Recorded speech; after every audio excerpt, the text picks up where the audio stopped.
Hello students, welcome to my channel. तो आज की वीडियो में मैं लेकर आ गई हूँ आपके बीए बीएससी बीकॉम के फर्स्ट ईयर के फर्स्ट सेमेस्टर का जो को करिकुलर सब्जेक्ट है फूड न्यूट्रिशन एंड हाइजीन, उसका मॉडल पेपर।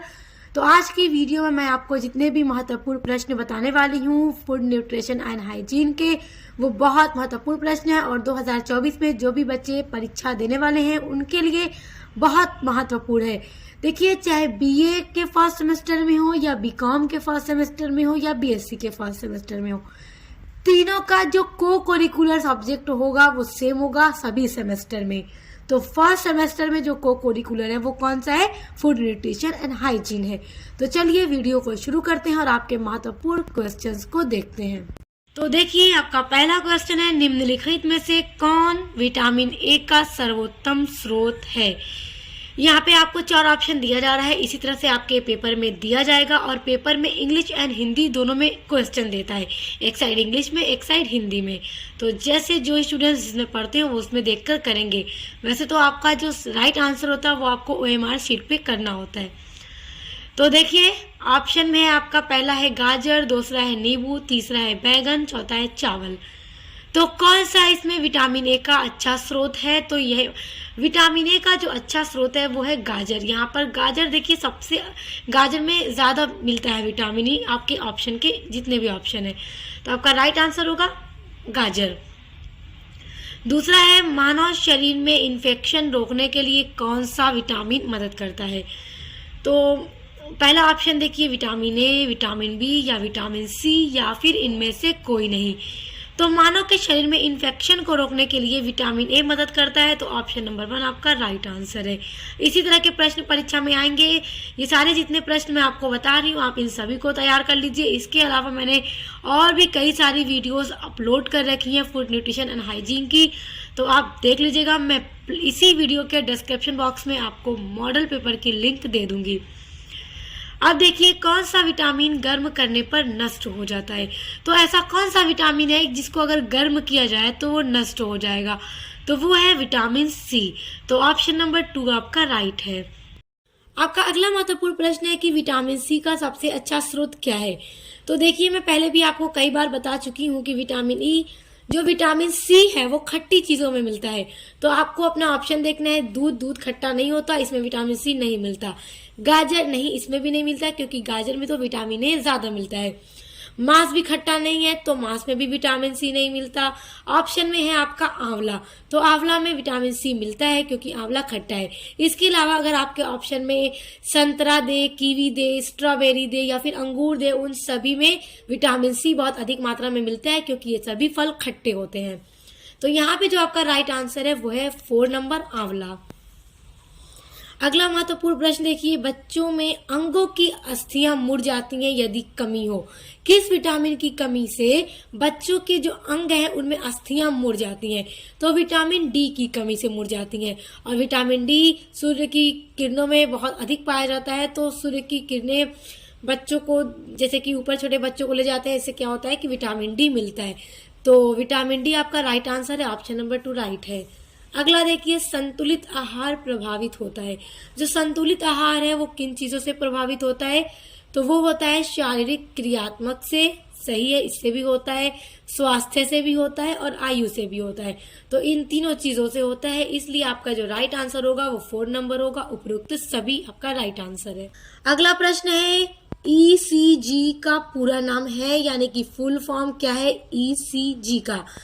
तो ईसीजी का फुल फॉर्म याद रखिएगा, बहुत महत्वपूर्ण है और परीक्षा में पूछ सकता है। इलेक्ट्रोकार्डियोग्राम क्या है फुल फॉर्म? ई से इलेक्ट्रियो, सी से कार्डियो, जी से ग्राम। तो ऑप्शन नंबर 3 आपका इलेक्ट्रोकार्डियोग्राम राइट आंसर है। अगला प्रश्न देखो, 1 ग्राम कार्बोहाइड्रेट से कितनी कैलोरी ऊर्जा प्राप्त होती है? देखो, ये बहुत महत्वपूर्ण प्रश्न है और ये कई बार परीक्षा में पूछा भी गया है। और ऐसा नहीं कि जो पूछ चुका है पिछली बार वो अब नहीं पूछ सकता, वो पूछेगा। और इससे वैसे मैंने कई सारे मॉडल पेपर जो एग्जाम के हैं वो अपलोड कर रखे हैं, तो मैं लिंक दे दूंगी, देख लीजिएगा। कैसे प्रश्न आते हैं वैसे ही आपसे भी आएंगे। तो 1 ग्राम कार्बोहाइड्रेट लेने पर कितनी कैलोरी ऊर्जा मिलती है? हमें मिलती है 4.1 कैलोरी ऊर्जा। तो याद रखिएगा 4.1 यानी 4.1। तो ऑप्शन नंबर ए आपका राइट है। दूसरा है निम्न में से पौष्टिक तत्व है। यहाँ पर बताइए कि पौष्टिक तत्व कौन कौन सा है। तो प्रोटीन भी एक पौष्टिक तत्व है, तो ऑप्शन नंबर ए भी राइट है। बी देखिए कार्बोहाइड्रेट एवं वसा, ये भी पौष्टिक तत्व है, तो बी भी आपका सही उत्तर है। सी है आपका ऑप्शन विटामिन एवं खनिज, ये भी पौष्टिक तत्व है। तो ऑप्शन में आपका प्रोटीन, कार्बोहाइड्रेट एवं वसा, विटामिन एवं खनिज सभी पौष्टिक तत्व हैं। तो आपका जो राइट आंसर होगा वो होगा उपर्युक्त सभी। और आपके एग्जाम में जब सभी आंसर आपके राइट होंगे तो आपको दिया जाएगा उपर्युक्त सभी का ऑप्शन, ऑल ऑफ दी एबो का ऑप्शन दिया जाएगा, तो आपको इसी पे टिक करना होगा। तो ऑप्शन नंबर डी आपका राइट है। वह कौन सा पदार्थ है जो मानव शरीर का पोषण करता है। तो मानव शरीर का पोषण क्या करता है, देखो कैलोरी नहीं, जल नहीं, मानव शरीर को तो जल नियंत्रित करता है ना, तो सी है भोजन और डी है वसा। तो मानव शरीर का जो पोषण करता है वो है भोजन, तो ऑप्शन नंबर सी आपका राइट है। भोजन इसलिए करेक्ट आपका आंसर है क्योंकि भोजन में हमें प्रोटीन, कार्बोहाइड्रेट, वसा, विटामिन, खनिज लवण सभी तत्व एक साथ मिल जाते हैं, तो इसीलिए भोजन मानव शरीर का पोषण करता है। तो ऑप्शन नंबर सी आपका राइट आंसर है। नेक्स्ट क्वेश्चन है आयोडीन की कमी से कौन सा रोग होता है। तो आयोडीन की कमी से टिटनेस हो जाता है, तो ऑप्शन नंबर सी आपका राइट है। अगला देखो, रात्रि में भोजन में लेना चाहिए, यानी कि रात के समय में हमें कैसा भोजन लेना चाहिए। तो समोसा तो रात में नहीं ले सकते क्योंकि तो शाम के टाइम में लिया जाता है, स्नैक वगैरह। आपका चाय भी शाम में ही लिया जाता है, रात के भोजन में चाय शामिल नहीं होनी चाहिए। सी है पापड़, तो पापड़ भी रात के भोजन में शामिल नहीं हो सकता है क्योंकि सारे शाम के टाइम के स्नैक्स है। तो आपका डी है ऑप्शन उपर्युक्त में से कोई नहीं। तो इस तरह से आपका जो भी ऑप्शन दिया है वो कोई भी राइट नहीं है क्योंकि न समोसा, न चाय, न पापड़ कोई भी रात के खाने में शामिल नहीं किया जाना चाहिए। तो जो आपका राइट आंसर हो जाएगा वो हो जाएगा डी वाला, उपर्युक्त में से कोई नहीं। नेक्स्ट क्वेश्चन देखिए, विश्व स्वास्थ्य दिवस कब मनाया जाता है। ये बहुत महत्वपूर्ण प्रश्न है और ये परीक्षा में जरूर पूछेगा। विश्व स्वास्थ्य दिवस याद कर लीजिएगा, विश्व स्वास्थ्य दिवस 7 अप्रैल को मनाया जाता है, तो आपका ऑप्शन नंबर 1 राइट आंसर है। नेक्स्ट है यूनिसेफ का मुख्यालय कहाँ स्थित है। तो इसका मुख्यालय न्यूयॉर्क में स्थित है, ऑप्शन नंबर 1 आपका राइट है। नेक्स्ट क्वेश्चन देखिए, बड़ा महत्वपूर्ण प्रश्न है, प्रतिरक्षा बढ़ाने वाले भोज्य पदार्थ हैं। तो प्रतिरक्षा बढ़ाने वाला जो भोज्य पदार्थ है वो फल भी है, दूध व अंडा भी है और हरी सब्जियां भी है। तो आपका राइट आंसर होगा 4 वाला, यानी उपर्युक्त सभी आपका प्रतिरक्षा बढ़ाने वाले भोज्य पदार्थ हैं। अगला महत्वपूर्ण प्रश्न देखो, मधुमेह रोग का लक्षण है। मधुमेह रोग जब बीमारी होती है तो उसके क्या क्या लक्षण होते हैं। तो देखो, पहला है अधिक भूख व प्यास लगना। तो मधुमेह रोग का ये पहला लक्षण है कि भूख लगेगी बहुत ज्यादा और प्यास भी लगेगी। दूसरा देखो, प्रतिरोधक शक्ति में कमी आना। देखो, मधुमेह रोग जब होता है तो प्रतिरोधक शक्ति में भी कमी आ जाती है, तो दूसरा भी सही है। तीसरा है वजन घटना, इसके कारण वजन भी घटता है। तो पहला, दूसरा, तीसरा सभी आपका सही उत्तर है, तो ऑप्शन नंबर 4 उपर्युक्त सभी आपका राइट आंसर है। अगला है टाइफाइड के रोगी को नहीं देना चाहिए। टाइफाइड के रोगी को क्या नहीं देना चाहिए। देखो, पहला सब्जियों का सूप, दूसरा है उबला अंडा, तीसरा है ब्रेड व मक्खन, चौथा है उबले हुए चावल। तो जब भी किसी व्यक्ति को टाइफाइड बुखार हो जाता है तो उसे ब्रेड व मक्खन नहीं देना चाहिए। बाकी इसके अलावा सब्जियों का सूप भी टाइफाइड के रोगी को देना चाहिए, उबला हुआ अंडा भी देना चाहिए और उबले हुए चावल भी देना चाहिए। क्या नहीं देना चाहिए, तो ब्रेड व मक्खन नहीं देना चाहिए। तो आपसे क्या पूछ रहा है कि क्या नहीं देना चाहिए, तो ब्रेड व मक्खन नहीं देना चाहिए, ऑप्शन नंबर 3 राइट है। अगला है शिशु को कैल्शियम और फास्फोरस की आवश्यकता होती है। देखो, जब बच्चे छोटे होते हैं तो उन्हें कैल्शियम और फास्फोरस की आवश्यकता होती है। तो किस लिए होती है, क्योंकि मजबूत दांत एवं अस्थियों के लिए, यानी कि कैल्शियम से दांत भी मजबूत होते हैं और अस्थियां यानी हड्डियां भी मजबूत होती हैं। तो बच्चों को इसकी सबसे ज्यादा जरूरत होती है क्योंकि छोटे बच्चों को दांत निकलते हैं, हड्डियां मजबूत होती है, जैसे जैसे वो बड़े होते जाते हैं, तो इसलिए उन्हें कैल्शियम और फास्फोरस की सबसे ज्यादा जरूरत होती है हड्डी व अस्थियों और दांत को मजबूत करने के लिए। तो ऑप्शन नंबर 1 आपका राइट है। अगला प्रश्न है, चावल में पाया जाता है। तो चावल में क्या पाया जाता है। पहला है वसा, नहीं। दूसरा है कार्बोहाइड्रेट, तो हाँ, चावल में कार्बोहाइड्रेट पाया जाता है, ऑप्शन नंबर 2 आपका राइट है। उसके अलावा वसा जो है वो चिकने पदार्थों में मिलता है, जैसे ज्यादा जो चिकने पदार्थ होते हैं खाने वाले, तेल घी वाले, उसके अलावा विटामिन सब्जियों में बहुत अधिक मात्रा में मिलता है और फलों में भी मिलता है, और कैल्शियम दूध से हमें कैल्शियम मिलता है। तो चावल में क्या मिलता है, कार्बोहाइड्रेट मिलता है। तो ऑप्शन नंबर 2 यहाँ पे आपका राइट है।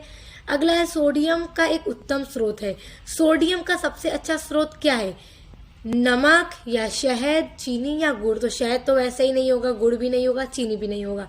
सोडियम का जो सबसे अच्छा स्रोत है वो है नमक, सॉल्ट। तो ऑप्शन नंबर 1 आपका राइट है, नमक। नेक्स्ट आपका क्वेश्चन है, विटामिन ए की कमी से बच्चों में निम्न में से कौन सा रोग हो जाता है। तो यहाँ पे 4 तरह के रोगों के नाम आपके ऑप्शन में दिए जा रहे हैं। तो इनमें से कौन सा रोग है जो विटामिन ए की कमी से बच्चों में हो जाता है। तो पहला आपका ऑप्शन है रतौंधी, दूसरा है स्कर्वी, सी है रिकेट्स, डी है पेरीबेरी। तो विटामिन ए की कमी से रतौंधी रोग हो जाता है, यानी आइज ब्लाइंडनेस। तो ऑप्शन नंबर 1 आपका राइट है, रतौंधी विटामिन ए की कमी से होता है। और स्कर्वी रोग याद रखिएगा, ये विटामिन सी की कमी से होता है। रिकेट्स रोग विटामिन डी की कमी से होता है। और बेरी याद रखिएगा, बी की कमी से होता है, विटामिन बी की। तो बी से ही याद रखिए बेरी, स्कर्वी सी से याद रखिए, और डी से रिकेट्स याद रखिए। तो ए की कमी से कौन सा होता है, रतौंधी रोग होता है। तो ऑप्शन नंबर 1 आपका राइट है। नेक्स्ट है, क्षय रोग किस जीवाणु से फैलता है। तो क्षय रोग जो होता है वो किस जीवाणु से फैलता है, तो वो फैलता है क्यूलेक्स जीवाणु से। तो ऑप्शन नंबर 1 आपका राइट है। अगला है, हैजा नामक रोग फैलता है। तो हैजा नामक रोग देखो किससे फैलता है, वायु द्वारा या दूषित जल एवं आहार द्वारा, किसी के संपर्क के द्वारा या रक्त के द्वारा। तो हैजा नामक रोग दूषित जल एवं दूषित आहार के द्वारा फैलता है। तो ऑप्शन नंबर बी आपका राइट है। अगला प्रश्न देखिए, बहुत महत्वपूर्ण प्रश्न है, परीक्षा की दृष्टि से बहुत अच्छा प्रश्न है, पूछता भी है परीक्षा में। शरीर में कितना प्रतिशत जल कम हो जाने पर व्यक्ति की मृत्यु हो सकती है। शरीर में कितना प्रतिशत जल कम हो जाएगा तो किसी भी मनुष्य की मृत्यु हो सकती है। तो 20% जल यदि कम हो गया शरीर के अंदर तो मृत्यु होने की पूरी संभावना हो जाती है। तो याद रखिएगा 20%, ऑप्शन नंबर 1 आपका राइट है। अगला है, हमारे शरीर में कितना प्रतिशत जल है। तो हमारे शरीर में, मैं पहले भी आपको बता चुकी हूँ कि 60 से 70% जल हमारे शरीर में पाया जाता है। तो ऑप्शन नंबर बी आपका राइट है। अगला प्रश्न है, गर्भावस्था में किस पोषक तत्व की मांग बढ़ जाती है। तो गर्भावस्था में कैलोरीज की भी मांग बढ़ जाती है, कैल्शियम एवं लौह लवण की भी मांग बढ़ जाती है, और प्रोटीन की मांग भी बढ़ जाती है। तो राइट आंसर होगा उपयुक्त सभी, 4 नंबर वाला सही उत्तर है। अगला है, गर्भवती स्त्री को क्या लेना चाहिए। तो गर्भवती स्त्री को फल एवं दूध का भी सेवन करना चाहिए। दूसरा है, आयरन वाले खाद्य पदार्थों का भी सेवन करना चाहिए, ये भी सही है। तीसरा है, हरी पत्तेदार सब्जियों का भी सेवन करना चाहिए, तो ये भी सही है। तो एक गर्भवती स्त्री को ये तीनों चीजें ही लेनी चाहिए। तो जो सही उत्तर होगा वो चौथे नंबर वाला होगा, यानी उपयुक्त सभी आपका सही उत्तर है। अगला प्रश्न है, क्या भोजन से प्राप्त होता है, यानी कि भोजन से हमें क्या प्राप्त होता है। तो भोजन से हमें ऊर्जा प्राप्त होती है, क्योंकि भोजन से भूख कैसे प्राप्त हो सकती है, क्रियाएं नहीं, हार्मोन्स ये भी नहीं। तो भोजन से क्या प्राप्त होता है, ऊर्जा प्राप्त होती है। तो ऑप्शन नंबर 3 आपका राइट आंसर। अगला प्रश्न है, हरी पत्तेदार सब्जियों का हरा रंग किसके कारण होता है। तो जो पत्तेदार सब्जियां हरे कलर की होती हैं, तो किस वजह से उसका रंग हरा होता है। तो वो होता है क्लोरोफिल के कारण। किसके कारण, क्लोरोफिल के कारण। तो ऑप्शन नंबर 1 आपका राइट आंसर है। नेक्स्ट है, कार्बोहाइड्रेट की कमी से क्या होता है। तो देखो, कार्बोहाइड्रेट की कमी से कमजोरी होती है। तो ऑप्शन नंबर 1 आपका राइट है। नेक्स्ट है, टेकोफेराल है। तो टेकोफेराल क्या है, टेकोफेराल है देखिए आपका विटामिन ई का नाम, यानी एक तरह की विटामिन ई का नाम है टेकोफेराल। नेक्स्ट है, विटामिन सी उपस्थित नहीं है। अब देखिए यहाँ पे क्या पूछ रहा है कि विटामिन सी किस में उपस्थित नहीं है। यहाँ पे 4 ऑप्शन दे रहा है, तो बड़े ध्यान से देखो। पहला है दूध में, दूसरा है सब्जियों में, तीसरा है दही में, चौथा है फलों में। अब देखिए यहाँ पर आपका जो सही उत्तर होगा वो दूध होगा, क्योंकि दूध में विटामिन सी नहीं मिलता है, क्योंकि विटामिन सी खट्टी चीजों में बहुत ज्यादा मात्रा में मिलता है। तो एक तरह से देखा जाए तो विटामिन सी सब्जियों में भी पाया जाता है, फलों में भी पाया जाता है, जो खट्टे फल हैं जैसे कि संतरा, अंगूर, कीवी, अनानास, इन सभी फलों में। उसके अलावा दही भी खट्टी होती है, तो दही में भी विटामिन सी मिलता है। तो दूध में नहीं मिलता है, तो क्या नहीं मिलता है, वो विटामिन सी नहीं मिलता है। तो यहाँ पे जो आपका राइट आंसर होगा वो दूध होगा, ऑप्शन नंबर 1 राइट है। अगला है, अधिकतर एंजाइम बने होते हैं। अधिकतर एंजाइम जो होते हैं वो किससे बने होते हैं। पहला है प्रोटीन के, दूसरा है खनिज लवण के, तीसरा है वसा के, चौथा है कार्बोहाइड्रेट्स के। तो अधिकतर एंजाइम प्रोटीन के बने होते हैं, तो ऑप्शन नंबर 1 आपका राइट है।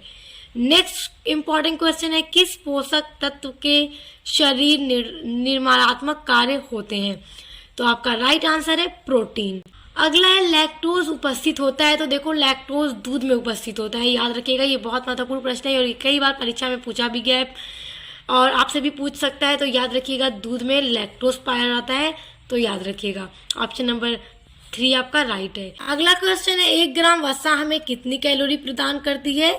तो 1 ग्राम वसा यदि हम लेंगे तो हमें 9 कैलोरी मिलती है, तो ऑप्शन नंबर 4 आपका राइट है, 9 कैलोरी। तो आज की इस वीडियो में मैंने जितने भी प्रश्न आपको बताए हैं इन सभी को एकदम अच्छे से याद करके ही परीक्षा में जाइएगा, क्योंकि ये सारे प्रश्न पूछे जाएंगे। उसके अलावा डिस्क्रिप्शन बॉक्स में मैं आपको कुछ लिंक दे रही हूँ मॉडल पेपर के, तो आप उसको भी देख लीजिएगा।